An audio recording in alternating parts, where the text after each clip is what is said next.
Good morning student, आप सभी को। जहाँ तक हम लोगों ने पढ़ लिया था बायोलॉजी की अगली क्लास में, हम लोगों ने देखा जाए तो कोशिका कितनी प्रकार की होती हैं और उनमें क्या क्या पाया जाता है, किस तरह से पाया जाता है, उनके बारे में हम लोगों ने जानकारी कर लिया था। आज जो हम पढ़ेंगे हमारी टॉपिक है वो है क्रोमोसोम। ठीक है, क्रोमोसोम के बारे में हम लोग पहले जानकारी कर लेते हैं, उसके बाद हम लोग पढ़ना प्रारंभ करेंगे। ठीक है,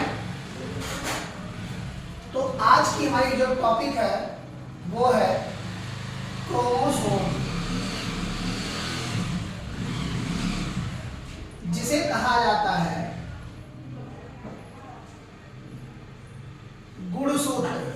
ठीक है, गुणसूत्र या होते क्या है, जैसे कि जब किसी भी हम जीव जंतुओं का विभाजन करते हैं, यानी कि प्रोकैरियोटिक या यूकैरियोटिक, तो हम क्या पाते हैं कि यूकैरियोटिक में हम दो प्रकार के जीव तथा पादपों को पढ़ते हैं और प्रोकैरियोटिक में हम एक कोशिकीय प्राणी को पढ़ते हैं, जो कि अविकसित उन्हें कहा गया है। उन्हीं में क्या होता है कि जो ये एक कोशिकीय प्राणी होते हैं, इनमें कभी भी क्या है, मेल की आवश्यकता नहीं होती, मेल की आवश्यकता नहीं होती, और यह अपने ही कोशिका से टूट करके अपने ही समान एक अलग कोशिका का निर्माण अपने जैसा ही करते हैं। जैसे कि ये आपका क्या है, मोनेरा। ठीक है, इसे क्या कहते हैं, मोनेरा। हम जब मोनेरा को देखते हैं तो यह एक कोशिकीय प्राणी है जिसमें न्यूक्लियस इसका बीच में ही स्थिर होता है। इसमें क्या होता है कि जब यह टूट करके अलग होता है, इसमें पहली बात तो फीमेल नहीं होते। ठीक है, फीमेल जो है नहीं होते, सिर्फ इसमें क्या पाया जाता है, मेल पाया जाता है। मेल जो है पाया जाता है। इसी कारण से यह अपने ही जैसे एक नए जीव का निर्माण जीव जगत में करता है। जैसे कि अगर हम बात करें इनको अलग अलग तरह से, अलग अलग प्रकार से, तो पहले ये कुछ इस तरह से ऐसे बढ़ेगा। ठीक है, फिर यहाँ न्यूक्लियस टूट करके और यहाँ के न्यूक्लियस आपस में एक सहसंबंध द्वारा जुड़ जाते हैं। सहसंबंध द्वारा क्या होते हैं, जुड़ जाते हैं, और बाद में एक ऐसी स्थिति आकर के उत्पन्न होती है कि जिनके द्वारा अगर कहा जाए तो यह आपस में इसी तरह आधे आधे दो भाग में डिवाइड हो जाते हैं, और इसमें का न्यूक्लियस यहाँ रहता है और इसमें का न्यूक्लियस यहाँ हो जाता है। यानी कि दोनों अलग अलग एक जैसे, यानी कि दो प्राणियों के रूप में कुछ इस तरह और अगला कुछ इस तरह बना करके अलग करते हैं।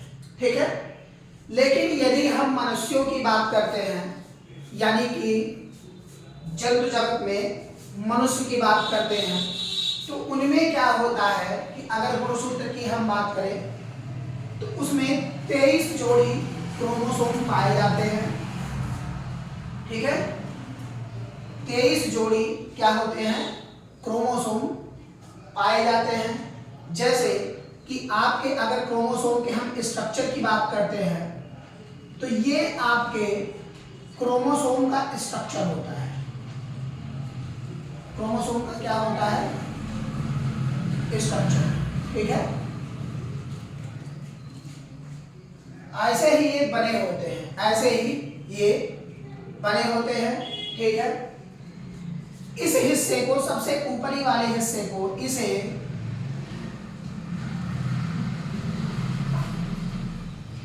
सैटेलाइट कहा जाता है। ठीक है, और इस हिस्से को सेंट्रोसोम,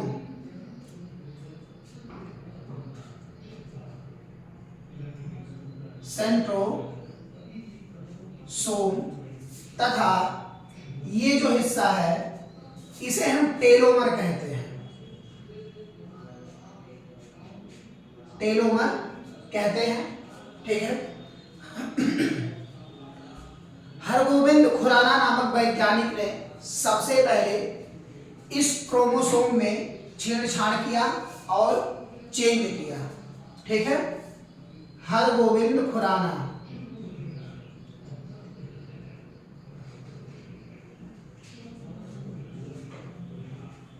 हरगोविंद खुराना ने सबसे पहले इसके बारे में जानकारी की और इसके छेड़छाड़ किया। तो पहले इन्होंने होलिगोसीन नामक एक गाय को जीन के माध्यम से यानी कि क्रोमोसोम को चेंज करने के बाद बनाया। ठीक है। जैसे होलिगोसीन का तात्पर्य यह है कि आप लोगों ने देखा होगा कि आज के समय में सुना भी होगा बहुत लोगों ने कि जैसे एक प्रकार के 7 इंसान पाए जाते हैं। ठीक है। एक प्रकार के कितने इंसान पाए जाते हैं? 7। तो कहीं ना कहीं उसी तरह से अलग अलग हुआ होगा या कोई ना कोई फैक्ट रहा होगा तभी तो पाया जाता है। लेकिन उनके स्वभाव, उनके प्रकृति, उनके विचार ये सब कैसे होते हैं? अलग होते हैं। ठीक है। समान जैसे व्यवहार यदि करेंगे तो वो एक समान हो जाएंगे। अगर गलत व्यवहार करते हैं यानी कि विपरीत व्यवहार होता है तो इन दोनों के व्यवहार अलग अलग हो जाते हैं, अलग अलग तरह से होते हैं। ठीक है। तो हरगोविंद खुराना ने सबसे पहले होलिगोसीन नामक एक गाय को बनाया। एक क्या किया? गाय को बनाया तथा इसके बारे में इन्होंने जानकारी प्रदान की। जैसे कि आप लोगों ने देखा होगा कि पहले के समय में जब देसी गाय हुआ करती थी तो उनके दूध देने की क्षमता बहुत ज्यादा कितनी थी? 2 लीटर हम कह सकते हैं, 2 लीटर दूध देती थी। लेकिन आजकल क्या है कि डेयरी फार्मिंग का जमाना है। क्यों? क्योंकि खपत भारत में दूध का सबसे ज्यादा होता है, सबसे ज्यादा भारत उत्पादन भी करता है, उत्पादन भी करता है और खपत भी ज्यादा है, दोनों। क्योंकि सबसे ज्यादा डेयरियां कहाँ पाई जाती है? भारत में ही। लेकिन अगर हम अब उत्पादन की बात करते हैं तो इस समय सबसे ज्यादा दुग्ध उत्पादन में अमेरिका सबसे ज्यादा हो गया है। क्यों? क्योंकि आजकल कई सारे इनके गाय के, भैंस के सभी लोगों की ब्रांचेज चल गए हैं। जैसे जर्सी, फिजिशियन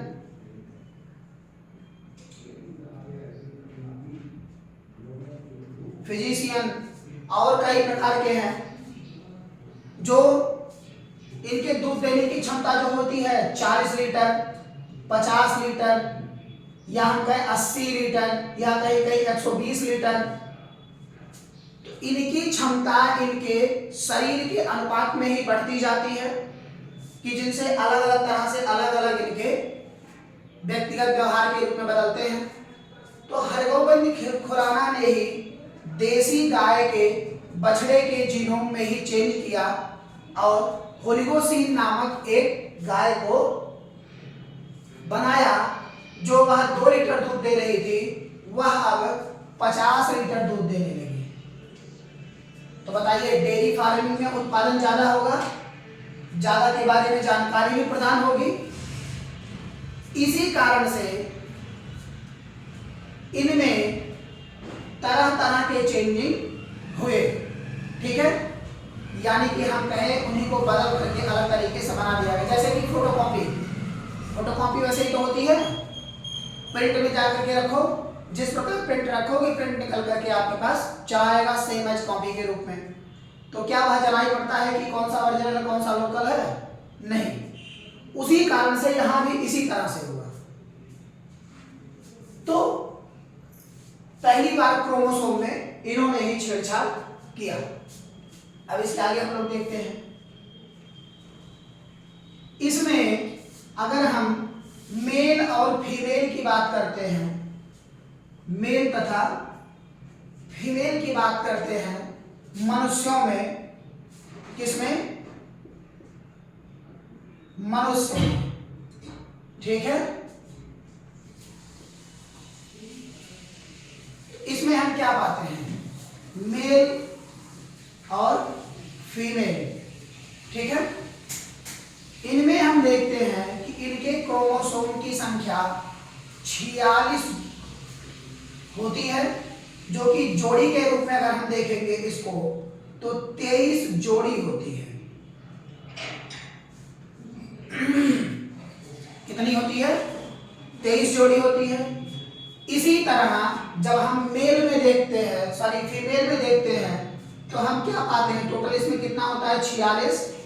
लेकिन अगर जोड़ी के रूप में देखते हैं तो हम इसे पाते हैं कि यह 23 जोड़ी होती है। 23 जोड़ी के रूप में जानकारी करते हैं, ठीक है। लेकिन अगर यही हम इसी क्रोमोसोम की संरचना को जब ओपन करते हैं तो इसी में डीएनए, आरएनए, जीन और एटीजीसी नामक हार्मोन्स की उत्पत्ति होती रहती है और उसके बारे में जानकारी प्राप्त होती है, ठीक है। तो इन्हीं में क्या हुआ कि इन्हीं के संरचना के बीच एक धागे के रूप में क्या हुआ? खींचा गया। धागे के रूप में जब खींचा गया तो इस धागे की जोड़ी कुछ अलग तरीके से निकली, कुछ इस तरह से, ऐसे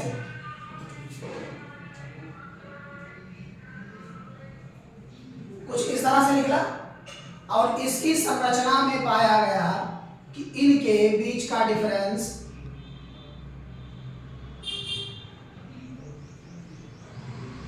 ऐसे संरचना पाया गया इसके बीच में। और इन्हीं में 4 प्रकार के हार्मोन्स अलग अलग तरह से निकले, जिनको ए, टी, जी और सी के रूप में जाना गया। ये चारों जो पाए जाते हैं ये मेल में पाए जाते हैं,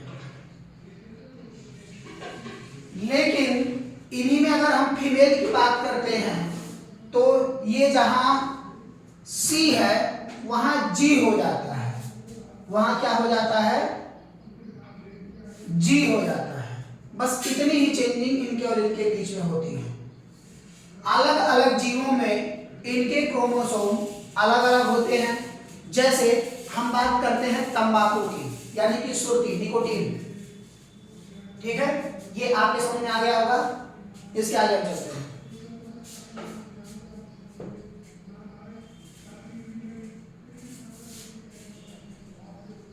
अगर हम किन की बात करें? तंबाकू की, ठीक है।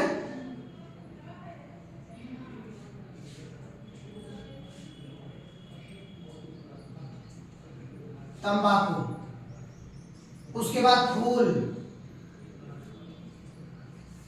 ठीक है। इन दोनों में क्या होता है? इनमें 48 होते हैं, यानी कि इनमें क्रोमोसोम की संख्या कितनी होती है? 48 होती है, ठीक है। इन दोनों में कितने पाए जाते हैं? 48 और 48। इसी तरह आलू और चिंपैंजी बंदर में, आलू तथा चिंपैंजी बंदर,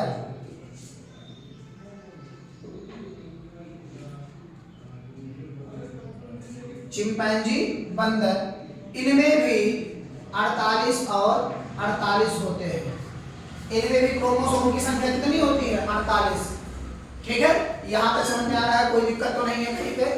अगर कोई प्रॉब्लम होगी तो आप लोग पूछ सकते हैं, ठीक है।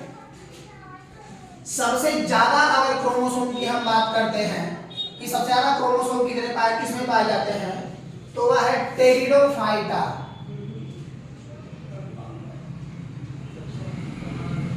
टेरिडोफाइटा, इसमें 1600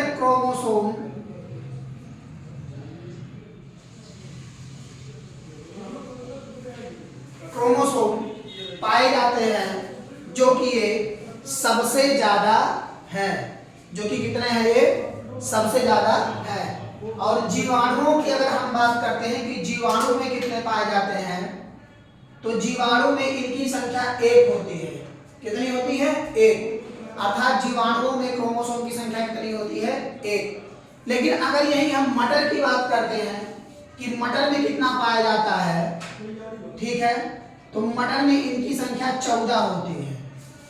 कितनी होती है? 14।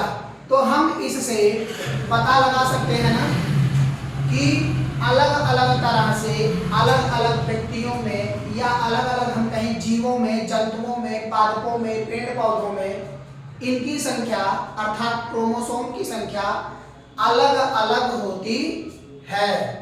कैसे होती है? अलग अलग होती है।